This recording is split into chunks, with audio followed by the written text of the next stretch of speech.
ಸಾವಿಗೆ ಬೆಲೆ ಇಲ್ಲವೇ?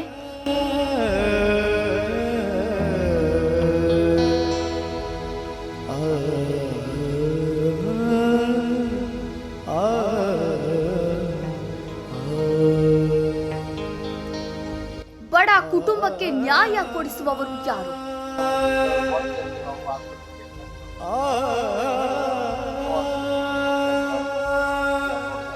ಗೃಹ ಸಚಿವರ ತವರೂರಲ್ಲಿ ಕಾರ್ಮಿಕನ ದುರ್ಘಟನೆ ಸಾವು, ದಲಿತ ಕುಟುಂಬಕ್ಕೆ ನ್ಯಾಯದ ಕೂಗು.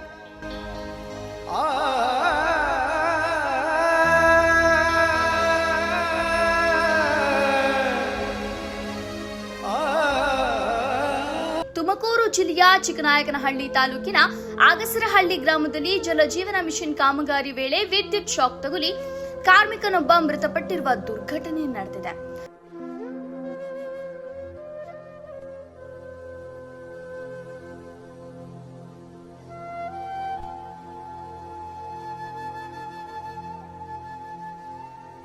ಅಗಸರಹಳ್ಳಿ ಗ್ರಾಮದ ನಿವಾಸಿ ಗುರುಸಿದ್ದಯ್ಯ ಸನ್ ಆಫ್ ಸಿದ್ದರಾಮಯ್ಯ ಅವರನ್ನ ಕೂಲಿ ಕೆಲಸಕ್ಕೆ ಕರೆದುಕೊಂಡು ಹೋಗಿ ಕೆಲಸ ಮಾಡಿಸುತ್ತಿದ್ದ ವೇಳೆ ಕೆಇಬಿ ಇಲಾಖೆಯಿಂದ ಅಗತ್ಯ ಅನುಮತಿ ಪಡೆಯದೆ ಕಾಮಗಾರಿ ನಡೆಸಲಾಗಿದೆ ಎಂದು ಆರೋಪಿಸಲಾಗಿದೆ.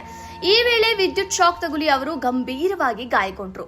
ಗಾಯಗೊಂಡ ಗುರುಸಿದ್ದಯ್ಯ ಅವರನ್ನ ತಕ್ಷಣವೇ ಬೆಂಗಳೂರಿನ ಕಣ್ವ ಆಸ್ಪತ್ರೆಗೆ ಚಿಕಿತ್ಸೆಗಾಗಿ ದಾಖಲಿಸಿದಾದರೂ ಚಿಕಿತ್ಸೆ ಫಲಕಾರಿಯಾಗದೆ ಅವರು ಮೃತಪಟ್ಟಿದ್ದಾರೆ.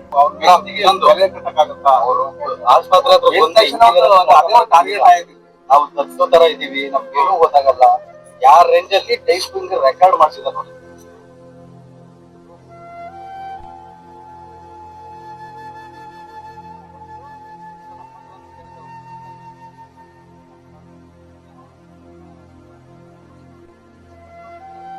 ಈ ಕಾಮಗಾರಿ ಜಲಜೀವನ ಮಿಷನ್ ಹಾಗೂ ಪಿಡಬ್ಲ್ಯೂಡಿ ಇಲಾಖೆಯ ಮಾತುಕತೆಯಲ್ಲಿ ಪಿಡಬ್ಲ್ಯೂಡಿ ಕಾಂಟ್ರಾಕ್ಟರ್ ಚಂದ್ರಕಾಂತ್ ಅವರ ನೇತೃತ್ವದಲ್ಲಿ ಅಗಸರಹಳ್ಳಿ ಗ್ರಾಮದ ಲೋಕೇಶ್ ಎಂಬುವವರ ಮೂಲಕ ಮೇಸ್ತ್ರಿ ಕೆಲಸ ನಡೆಯುತ್ತಿದ್ದುದಾಗಿ ತಿಳಿದು ಬಂದಿದೆ.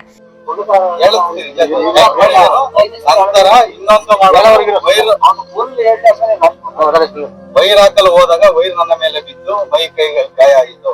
ಅದೇ ಸಮಯಕ್ಕೆ ಅಲ್ಲಿಂದ ಬಂದ ಕಾಂಟ್ರಾಕ್ಟರ್ ಮತ್ತು ಲೋಕೇಶ್ ಎಲ್ಲರೂ ನನಗೆ ಆಸ್ಪತ್ರೆಗೆ ಸೇರಿಸಿ ಚಿಕಿತ್ಸೆ ಕೊಡಿಸುತ್ತಾರೆ.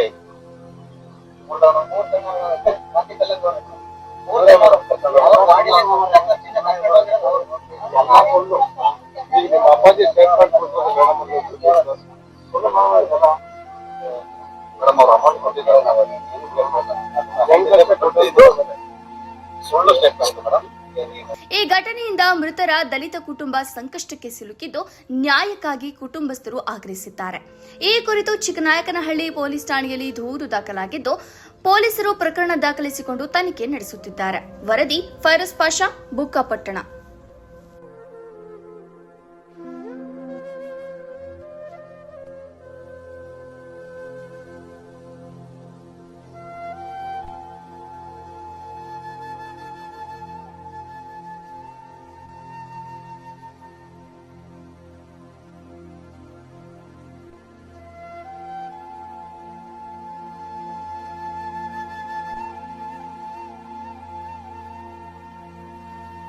ನೋಡಿದಿರ ಎಲ್ಲ ನೀವು ನೋಡಿದಿರ ಸರ್. ಇದ್ರಲ್ಲಿ ಯಾವ ಪ್ರೆಷರ್ ಅಂತ ಏನು ಕ್ವಶನ್ ಬರಲ್ಲ ಆಯ್ತಾ.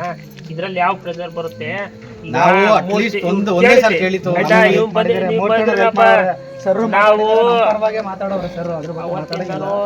ನಾವು ಅದನ್ನ ಏನೋ ನಂದು ಎಕ್ಸ್ಪೆಕ್ಟೇಷನ್ ಏನು ಇರಲಿಲ್ಲ ಸರ್. ನಮ್ದು ಏನು ಇರಲಿಲ್ಲ ಸರ್ ಎಕ್ಸ್ಪೆಕ್ಟೇಷನ್. ಆ ಜೀವನ ಒಂದೇ ಒಂದು ಉಳಿಸ್ಕೊಡ್ಬೇಕು ಅಂತ ಅಷ್ಟೇ ಇದ್ದಿದ್ದು ಸರ್. ಎಷ್ಟು ಚೆನ್ನಾಗಿದ್ರು ಗೊತ್ತಾ ಸರ್ ಅವರು. ನಾವು ಕೈ ಕೊಟ್ರು ಅಂತ ನಮಗೆ ₹1 ಬೇಡ ಬೇರೆ ಪೇ ಮಾಡ್ರಿ ಅಂತ ನಾವು ಕೇಳಿದ್ರೆ ಸತ್ಯ. ಇಷ್ಟು ದಿನ ಜೀರೋದಲ್ಲೇ ಈಗ ದುಡ್ಡು ತಗೊಂಡು ಏನು ಮಾಡಬೇಕು ನಾವು ಇಷ್ಟು ದಿನ ಇದಾರೋ ಸರ್. ಈಗ ಸಡನ್ ಕಣ್ಮುಂದೆ ಇಲ್ಲ ಅಂತಂದ್ರೆ ಡೇ ಒನ್ ಇಂದ ಏನಣ್ಣ ನಿಮ್ಮ ಹತ್ರ ಮೂರು ತಣ್ಣರು ಏನು ಬೇಡ ನಮ್ಗೆ ಮಾಡ್ಕೊಟ್ಟವ್ರ ಎಕ್ಸ್ಪೆಕ್ಟೇಷನ್ ಇದ್ದಿತ್ತು ಹುಷಾರ್ ಮಾಡ್ಕೊಡಿ ಅಂತ ಎಲ್ಲ ಬಾಡಿ ಒಳಗೆ ಏನು ಮಾಡಕ್ಕಾಗಲ್ಲ. ನಮ್ಗೆ ಬಾಡಿ ಇದ್ದಂಗೆ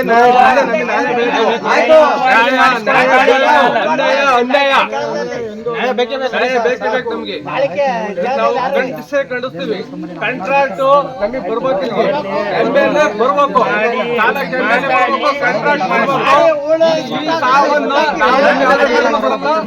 ಸಾವನ್ನ ಕಡಿಸಿ ಒಂದೇ ಅನ್ಯಾಯ.